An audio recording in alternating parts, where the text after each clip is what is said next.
and you would not believe what Virginia does for veterans.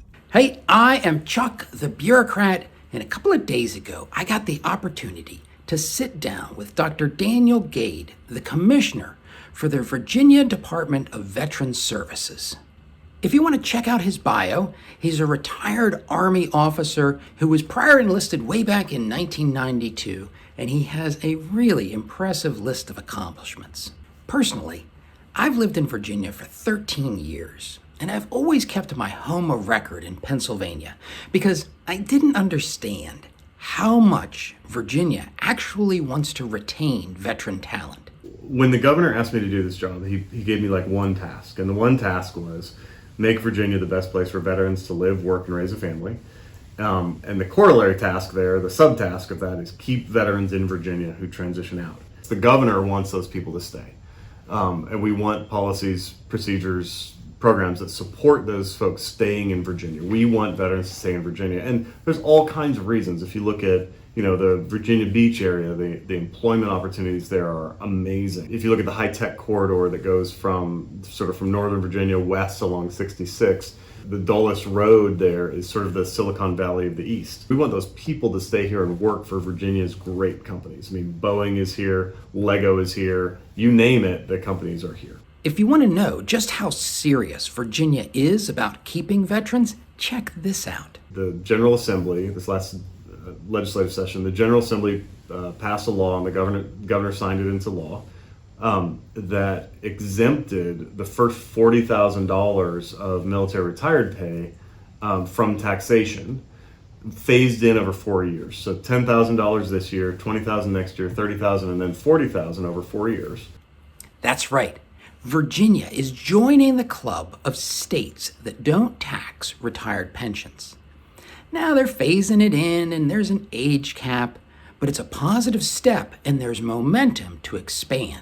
Plus, there are two significant benefits for Virginia residents. One is a real estate tax exemption and the other is an education plan.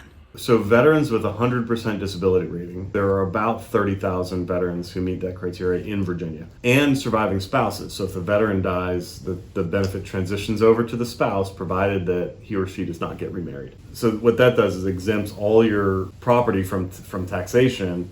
I think it's like an acre, there's an acre plot or something, but most people with a normal suburban house will not pay real estate taxes, and that can be substantial. So, for example, I live in Fairfax County, and we have a nice house, and because I'm 100% disabled, I mean, just the loss of my leg is like 90% by itself, but because I have a 100% rating, I don't pay property tax on my house, and there's quite a lot of people around the Commonwealth who get that benefit, and that's a huge benefit. If you talk about staying in Virginia, if you talk about how do we attract and retain people in Virginia, a lot of those folks are still employed and happily employed, like I am, and so, but they're not paying property tax, and that's a really, really substantial benefit. Yeah, well, let me tell you about an even bigger benefit. This one is completely amazing. So.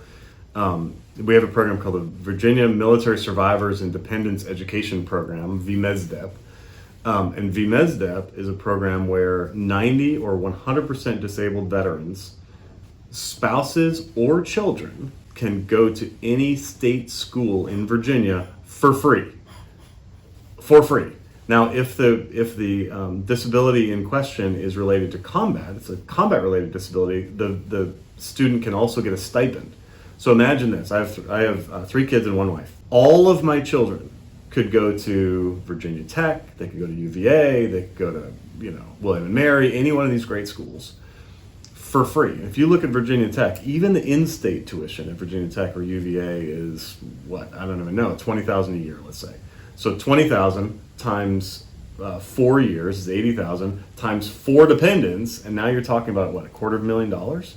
Or actually over $250,000 if they wanted to get education here. So for 90 and 100% disabled veterans, spouses and children, they're going to school for free in Virginia, and that's absolutely awesome. Now, there's a residency requirement. You have to have been in Virginia for 5 years or have started military service in Virginia. So it might not kick in right away. Some retirees will have to retire, get a job here, spend a couple of years, and then their kids will become eligible. but it's an absolutely awesome program, and they're and underutilized. There aren't that many folks who know about it. If you're going to be in, let's say your last assignment is going to be in Virginia, you're going to do 3 years here, and your kids are your kid is 13 years old or something. It benefits you to become a Virginia resident, start that clock ticking, so that by the time your kid hits high school, you'll be eligible for VMESDEP, provided your disability rating is high enough. All that's good news for Virginia state residents. But there's something special about how Virginia treats the service members who are living in the state but are residents of another state. Anybody in Virginia, any family member in Virginia, we will absolutely help them with their claims. We'll help them with any kind of services we offer are available to anybody in Virginia, regardless of what their home of record is. And as a matter of fact, over the past couple of weeks, we've had some people in other states reach out because of personal relationships and things like that, and we've helped those folks. So my rule with my staff, my agency, is if it's legal and it's moral and it helps veterans, we're going to do it. And so what that means is if you're living in Virginia, you can go to any one of their 34 Veteran Benefit Service offices and get help. And check this out. There's one on Quantico.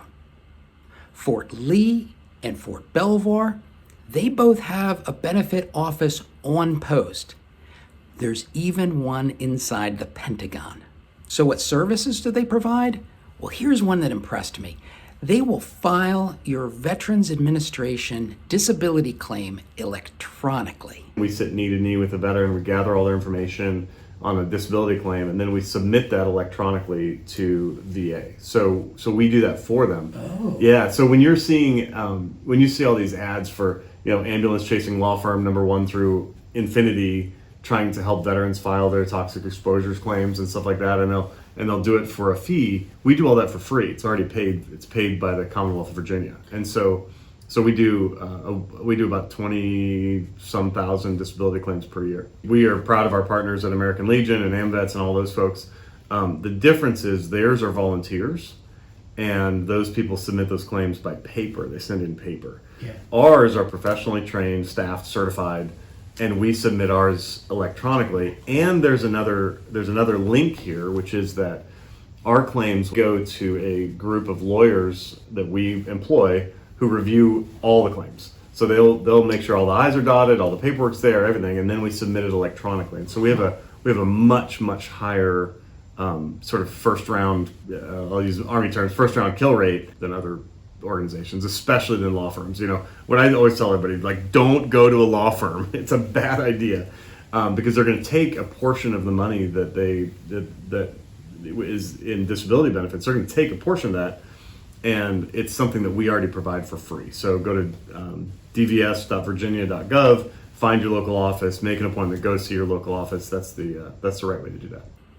In addition to everything else that we've talked about so far, the Virginia Department of Veterans Services establishes community partnerships so that they can provide even more services to vets. The agency's pretty small. It's only 300 employees plus nursing home staffs, so total of like 1,300 employees. There are about 690,000 veterans in Virginia. So if you do the math, we're a small staff. And so in order to actually do our programs, in order to serve all those veterans, we rely on community partners. We rely on all kinds of nonprofits. We rely on local governments. We rely, to some extent, on the federal government. So we're all about making partnerships with other folks who can do the kind of work that benefits our veterans. And here are 2 examples that are pretty neat. The 2 examples you gave are perfect examples. Boots to Suits is a program where donated, high quality suits, not raggedy things, but donated high quality suits are then available to veterans. They can get 2 for free. The application's on our website. That's run by a nonprofit. Now we help fund that through. We have a nonprofit arm, essentially the Veterans Services Foundation. There's some grants that come into the Veterans Services Foundation and then go over to Boots to Suits, but they're a partner of ours, and they help us solve a problem that we know we have, which is there's a lot of veterans out there who just don't have a high quality suit in their closet. They've got military uniforms and they've got pieces and parts of good high quality suits. They don't have it all. And so Boots to Suits is one example, and Tech for Troops is another great one. It's led by I think an Army veteran named Mark Casper. And what they do is they take donated laptops, they refurbish them, and then they issue those to veteran students in Virginia, oftentimes who don't have the kind of high quality, computer that they need for college. And I think last year we did, we helped with maybe a couple hundred computers for veteran students. But if you think about barriers to entry to higher education, not having a good laptop is a showstopper for college. And so we're helping those veterans get their laptops through a partnership with Tech for Troops. Now, up to this point, I've kind of skipped over what might be the most important service that the Department of Veteran Services provides people living in Virginia, and that's employment support. And the reason I did that is because by now, it should be clear that Virginia is serious about retaining veteran talent. They're passing laws that make it possible, and they're building the networks that support veterans. So this isn't just any old employment service. The most important thing we do is we have a variety of employment services. So we have this network of companies that are under the V3 banner, and that means Virginia Values Veterans. It's an official state program. And those companies can sign up to be V3 employers. They sign up to commit to hiring veterans. They get some tax breaks and things like that. But as veterans are transitioning, what we want to do is be able to pair those veterans with those jobs, and they're all over the Commonwealth. They're in every industry, from high tech to manufacturing to even some agriculture type stuff. So it's all over the place. And the idea, I think the best way to help a veteran, and I tell everybody this, and the best way for veterans, future veterans, as you're showing this clip to, the best way for future veterans to help themselves is to make sure they're employed properly, and then all the rest matters a lot less. So the employment program I consider to be our flagship kind of program. And here's an example of the kind of employment support that you can only get in a state where the legislature is committed to retaining talent. For our military medics and corpsmen, oftentimes in order to practice in Virginia, they would have to go through a licensing process and things like that. And sometimes that can take 6, 12, whatever months. And during that time, that medic or corpsman is not doing what they were trained to do by the military. So what the military medics and corpsmen program does is employers, hospital systems, typically nursing homes, ambulance companies, things like that, sign on to be MMAC, military medics and corpsmen employers. And when veterans with those skills go to work for those companies, they can practice within the scope of their practice without being licensed in Virginia. So the two things run parallel. You can be working in Virginia under your Kentucky credentials or something, while those Virginia credentials are slowly coming aboard, and then eventually you can transition to being fully employed in Virginia. So what it does is offers a very easy pathway for those 68 whiskeys in the Army and whatever the code is for Navy medics, for those people to stay in Virginia and to work in healthcare, because we really, everybody's desperate for healthcare talent. We've just found a way to make healthcare talent able to transition from the military to civilian contexts immediately and seamlessly, and that's the MMAC program. Of course, it's not just the veterans themselves that Virginia wants to retain and employ. My preaching on this has always been, look, the best way to keep veterans in Virginia is to make sure that their spouses are properly and carefully employed 9, 12, 18 months before they leave the service. And that way, the conversation goes like this. Hey, honey, I'm getting out of the Army soon. Where do you want to go? And typically the wife says, well, I don't care where we go, provided that it's within 30 miles of here, because I'm happy with the job I have.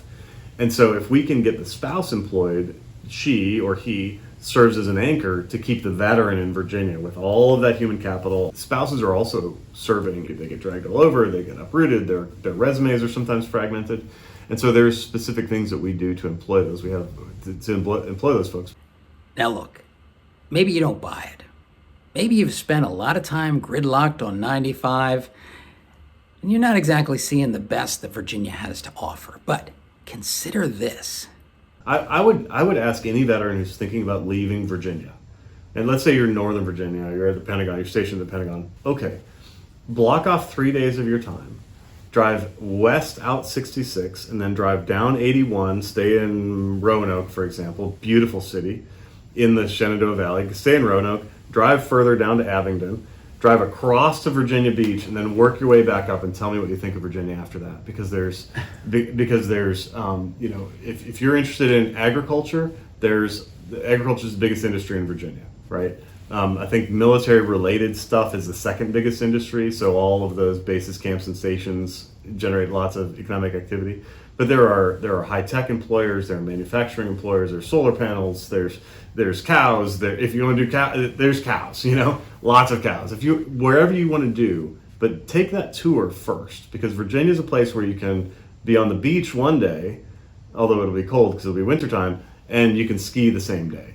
If you're willing to make a little drive. And there aren't many states like that have both beaches and ski resorts, that have, unlimited hunting opportunities and, high-tech or sophisticated culture. So Virginia is this really cool and very diverse, dynamic state, and perfectly positioned on the East Coast. I mean, this is the place where I came after active duty. I grew up in North Dakota, and Virginia's way better. And now, if any of this appeals to you and you want to learn more, it's really easy to contact the Department of Veteran Services. Yeah, totally. The website is DVSV3. DVSV3 is our employment one. dvs.virginia.gov has links to all of our programs on it.